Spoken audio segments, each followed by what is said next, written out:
Speaking of enemy combatants, that's what these people are. They have taken over a country.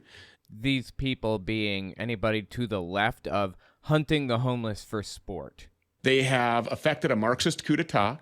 These are the real insurrectionists who have committed sedition, seditious conspiracy to overthrow the government, a government that, by the way, is designed to be representative of the people and is now cracking down on and crushing the people. That's me, and that's you, by the way. Those seditionists to whom he's referring, me and you. Think about what he says next in reference to us. Judiciary has failed us. The legal process has failed us. The voting process has failed us. The legal process has failed us. And so I think that right now what Americans need to be exploring is our extra legal options. That is Stu Peters. If you don't know him, he's an extremely well-known and influential far-right extremist. If you don't know him, it's because you're not, like, in those circles or whatever. But he's got upwards of 1 million followers probably across all of his platforms. It's insane. Absolutely insane. Significantly more influential than me. He's got the Stu Peters Network, SPN, where he hosts a whole bunch of nutcases that say nutty stuff and blah, blah, blah. Person on the right here is a state representative in Arizona, Wendy Rogers. Disgusting, dude. Being on this program with him unapologetically and going back for more should be enough to have her removed as a traitor to the country because he's spoken treasonous words here, right? Insane. Anyway, I got a voicemail about it. I want to listen to this, see what they say. Quick interjection. I won't take long. I just wanted to tell you guys, YouTube's algorithm operates off of a few factors. Watch time, whether or not you subscribe, and whether or not you like something. So if you really want to help my channel, I would appreciate it if you guys watch the video to the end. If you don't watch it to the end, just watch a little bit longer than you would have otherwise. I would appreciate that very much. All right, let's get back to the video. Hi, my name is Andrew. I live in the state of Wisconsin, the town of Doing Your Mom. I was just listening to your video about last video about Stu Peters, and I was wondering how likely would it be for certain red states to secede from the Union? I mean, I know it's probably not likely at all, but I was just wondering, like, what's your take on it? How likely do you think it would be for deep red states to possibly secede, and what do you think would happen if they did? And a YouTuber I would recommend you maybe covering is I don't usually let endorsements of YouTubers go by, but I'll let this one go by. Go ahead. Caitlin Bennett. She's a conservative YouTuber and all that. I actually know who she is. Also known as Gun Girl, and also known as Poop Girl. Don't ask why. Don't ask me why. I'm not going to explain it. Just go find out. Gun Girl, she famously took pictures at her prom or somewhere else with an AR-15 strapped to her back or some other thing like that. It's just disturbing as it gets. Anyway, thank you for the recommendation on Caitlin Bennett there. YouTuber and all that, and I was thinking she'd be an interesting topic for one of your shows if you're into that kind of stuff. So, yeah. Anyway, that's all I got to say. Have a good day. Appreciate it. Sorry, I meant I don't usually take recommendations publicly for YouTubers that agree with me that I should watch or that my audience should watch or whatever. Caitlin Bennett could be an interesting one to talk about on stream, though. As a matter of fact, I'm going to write that down. As far as the secession question, will states try to secede from the Union, and what will happen when they do? The answer is Texas has been trying to and talking about seceding from the United States government since they joined practically, for like ever. It's always something that somebody is talking about down there. It's not going to happen. If they try to secede, it's illegal. It was made illegal after the Union absorbed the Confederacy. If they do attempt to split off and secede that way, they will immediately be invaded by our military and treated like a hostile force. Everybody in the government removed, maybe received the death penalty, because those are the only two cases in which the death penalty is acceptable according to the U.S. Constitution, I believe: treason and murder. Any politicians who stood for this would be probably jailed and or killed. All National Guard members in the state would be repatriated to the federal government and assigned to take out any officials that disagreed with their decision to whatever. It's not happening. Ever. That is what we fought the war over. And for the record, the red states can try to secede from society all they want, like the way that Stu Peters says we need to do something extra legal or whatever. Go nuts. Guess what? You try to secede from the Union? You know what? Forget all of the other stuff. Let's say it goes well for you, and the federal government lets you go. Let's say they let you leave. You know what happens next? Nothing. Because you don't have any treaties with any countries. You don't have your own currency or Federal Reserve or laws or Supreme Court or any of that stuff. You don't have your own CIA, your own terrorist units to prevent terrorism like the FBI. You don't have any of that stuff. The United States has infrastructure that it has spent 250 years building up. You think you're going to walk away with that infrastructure? No, if you secede, you don't get any of it. You don't get those trade deals. Oh, and by the way, there's one more thing I want to cross by you, any states that want to secede. You are subsidized by blue states. California's economy is bigger than some small countries' economies.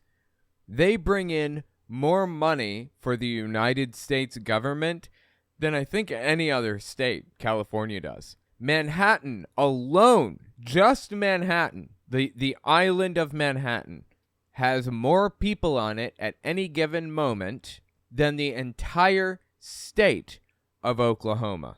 Good luck. 1.65 million people live on Manhattan, I think, but about 4 million people cross through Manhattan on a daily basis. Tourists, commuters, so on and so forth. Good luck. It's going to fail miserably. And I don't know how they don't see that, honestly. I really don't. Blows me away. But fascinatingly, here we have another example of Stu Peters and Candace Taylor brazenly calling for violence. Isn't this illegal? Late August 2023. I'm so tired of talking about it. It's time that we do something about it. And what that something looks like, I'm not sure. He knows exactly what it looks like. He knows exactly what he's aiming for, what he wants. He knows what he wants this to look like at the end of it, and he knows how to get there. He's trying to get people whipped into a blood frenzy enough to get them to do what he wants them to do. I.e., he doesn't want to do it. He wants your ass to do it. That's what he's saying here, really. That we do something about it. And what that something looks like, I'm not sure. But I do know that there was a precedent, again, set by the people who liberated this country by making tremendous sacrifices, including their own blood and guts spilled all over the ground, all over the dirt, while they left their families home. I don't know what that looks like. And then proceeds to describe the Founding Fathers suffering terribly and dying a bloody death.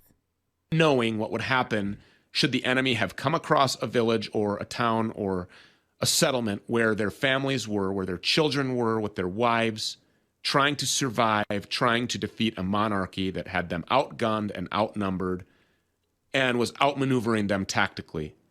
Well, that's not strictly true. I mean, the United States had France on their side, and that's basically the only way that we won.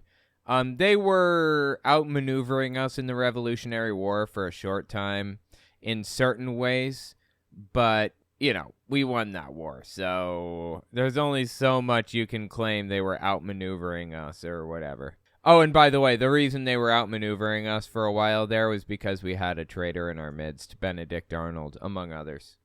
And was outmaneuvering them tactically. I do know that there is a heart and a soul and a heartbeat of this country that was founded under God by Christians who made those sacrifices. No, Stu. No. Literally, no to all of that. None of that is true. The United States was not founded by Christians. It was not built on Christian principles, like he seems to believe. Under God by Christians who made those sacrifices. And until we prove that... Oh, and Christians didn't make those sacrifices. You know who made those sacrifices?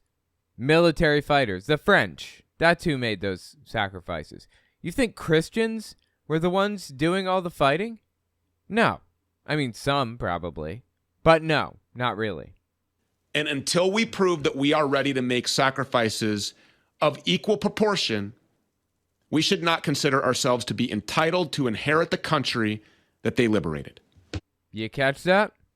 Until we're willing to do exactly what they did and experience the same level of pain and anguish and blah, blah, blah that they felt, we shouldn't be allowed to inherit this country.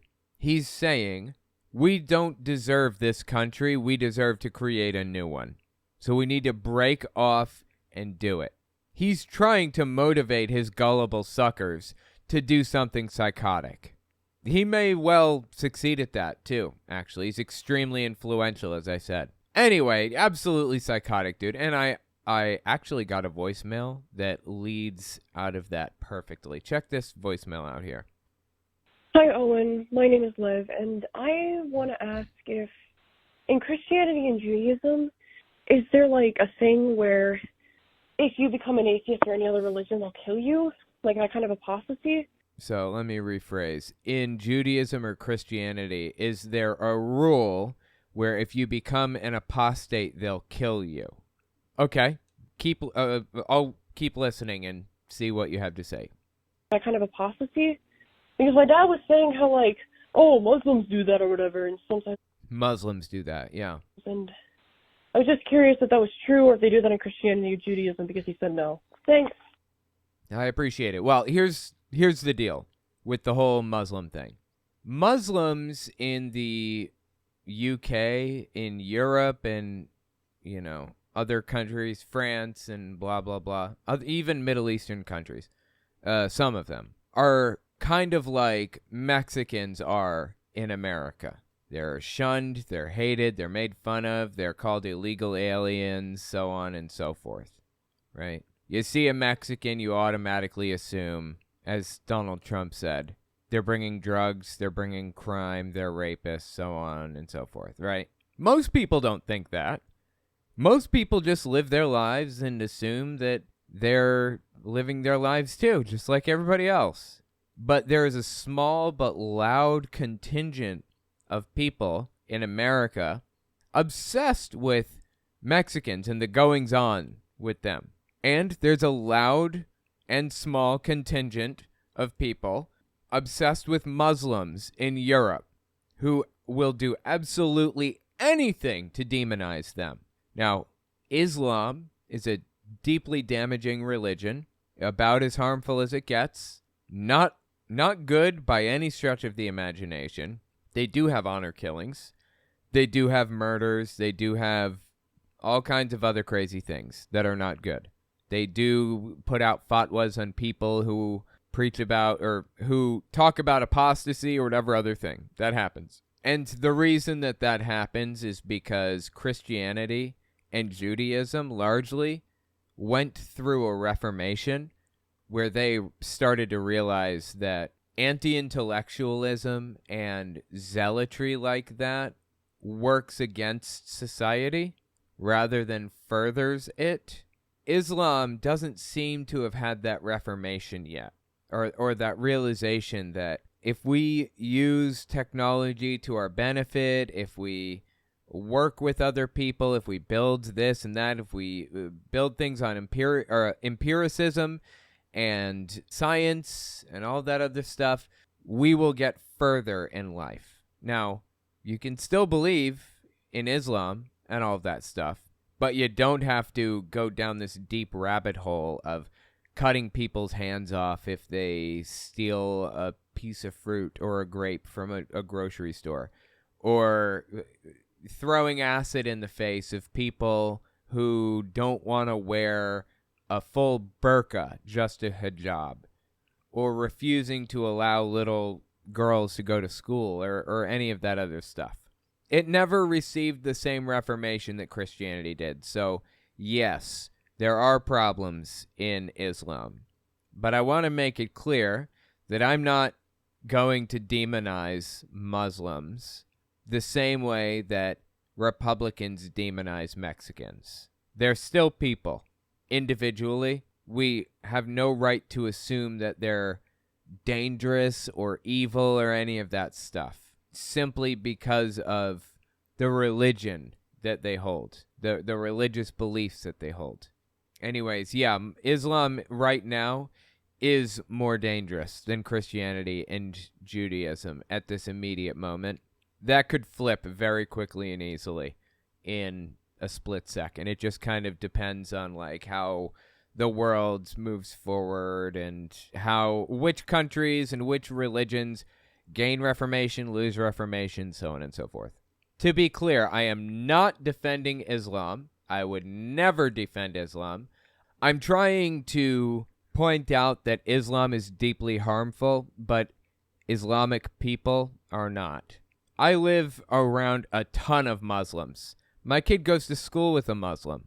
I don't like the fact that she wears a hijab. I don't like the fact that on occasion, not commonly, but sometimes in Manhattan, I will see somebody wearing a full burqa with like the face mask and everything, and they'll have a little kid in a full burqa right next to them. I don't like that. It's wrong. It's a violation of human rights, whether those humans know that or not. I'm not defending Islam. It's a damaging religion. It hasn't gone through a reformation like Christianity or Judaism has. But I'm not going to demonize them or marginalize them the same way that Republicans demonize and marginalize Mexicans in the United States. So there you go. No defense of Islam. I appreciate that there are ex-Muslims speaking out against Islam on YouTube, and I wouldn't even mind collaborating with them one of these days. But Muslims are people too, and just like Jehovah's Witnesses are. I have the same policy about Muslims as I do about Jehovah's Witnesses. I think the religion is absolutely fucking disgusting in every way, and it needs to be torn down from the top down. No questions asked. But I also feel empathy for the people on the inside and want to help them find their way out safely and with a minimal amount of mental anguish. And I know that demonizing Muslim people individually isn't the way to do that. Anyway, hopefully that gave a little context to it. Thank you for the voicemail. Texas v. White of 1867 makes secession illegal. Oh, thank you for the lawsuit name. I didn't know which one that was. I appreciate that. Did you hear about what happened to Lauren Boebert? Or what Lauren Boebert did recently? Make a fool of herself in a public theater? You know, who hasn't grabbed it in a theater before? I gotta say, this dude's done it. No, I'm just kidding. I've never grabbed a in a theater. But I don't blame Boebert for having fun. I blame her for doing it in a crowded theater with children around, in an inappropriate place, and for being obnoxious about it, and for preaching about family values at the same time. The party of morality has none. You know, I don't care about Lauren Boebert's behavior. If you don't know, she recently was watching a play of Beetlejuice with some dude that she was dating or something, and this was all caught on CCTV footage. It happened at the family-friendly show Beetlejuice. Surveillance video shows Boebert vaping and behaving disruptively with her. Yeah, she's being obnoxious, and people around her are asking her to shut the fuck up. right? That's what it was all about. Just be quiet, please. We're trying to enjoy a show here, right? Companion in the theater. They were escorted out. Boebert blamed her actions on her pending divorce. And she throws the finger up at people. That's not all she did. They just talked about her being disruptive. Security video from a weekend performance of Beetlejuice, where the congresswoman was kicked out of the theater for being disruptive. The DCPA says she was vaping. Boebert's team denied that, said the haze was from fog machines in the show. I don't really care about any of this stuff. I don't care about her vaping. That claim goes up in smoke when you see the video. Yeah, she was vaping in the theater. You know what I care about? She was violating the rules at the theater. I don't have any rules in my house that say I can't vape. I'm perfectly allowed to. The pregnant woman sitting behind Boebert told the Denver Post she asked her to stop vaping, and Boebert refused. Her one-woman show continued, taking flash photos, raising her hands and dancing, often the only one clapping. Being an obnoxious idiot in a quiet theater. Or standing up in the crowd. Boebert occasionally took a break from being disruptive to enjoy the company of her male companion. He briefly had a grasp on the situation before ushers returned.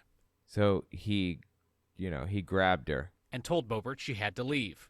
He grabbed her, and she grabbed him. In fact, she grabbed him with one hand and then grabbed him with both hands. Really got in there, from my understanding. So now you know, like, the story. That's basically what happened. I don't have a problem with any of those things, truthfully, except for the fact that, A, she's being disruptive. B, there's a pregnant woman behind her watching all this unfold and asking her to stop. So that's when you just stop. And C, you don't do that in a crowded theater. And D, you don't do that if you're preaching family values nonstop in Congress as a congressman. Just a joke, man. Simply a joke. This woman is a joke. And she's this close to being taken out of office. This close. We could have her out permanently within the next election if we vote hard enough. Seriously, she was only a few hundred votes away from losing. She almost didn't make it. Adam Frisch almost won. So if you're in her district in Colorado, get out there and vote, for real. Vote her out. Now if we can get Marjorie Taylor Greene out of office, or Matt Gaetz, or whoever else, or some of the traitors, Paul Gosar, I believe he's running uncontested. So this is my cameo. I started a Cameo recently, and to my knowledge, it's just cameo.com/Owen Morgan Telltale. So if you guys want a cameo from me, personalized message, birthday message, anything at all, whatever, let me know. Messages are free. They were $3. If they start getting abused or taken advantage of, then I'm going to have to put a price on it, maybe 99 cents. Just, keep it about Cameo, not about other things, basically. This isn't a good place to discuss other stuff. You can do personal video for $15, so yeah, pretty cheap. If you guys want to, do that, it would be very appreciated. But I want to be careful because the person who said this might be here, so let me just put it this way. I was propositioned recently to send a picture of my feet to somebody, and I got to thinking, should I? The answer, sadly, is no. I can't. I cannot justify that. I can't do it. I would love to. But after they sent me that message, they also asked if I'd make DMs free, and so I did. I'm not sending anybody my feet pics. Sorry, guys.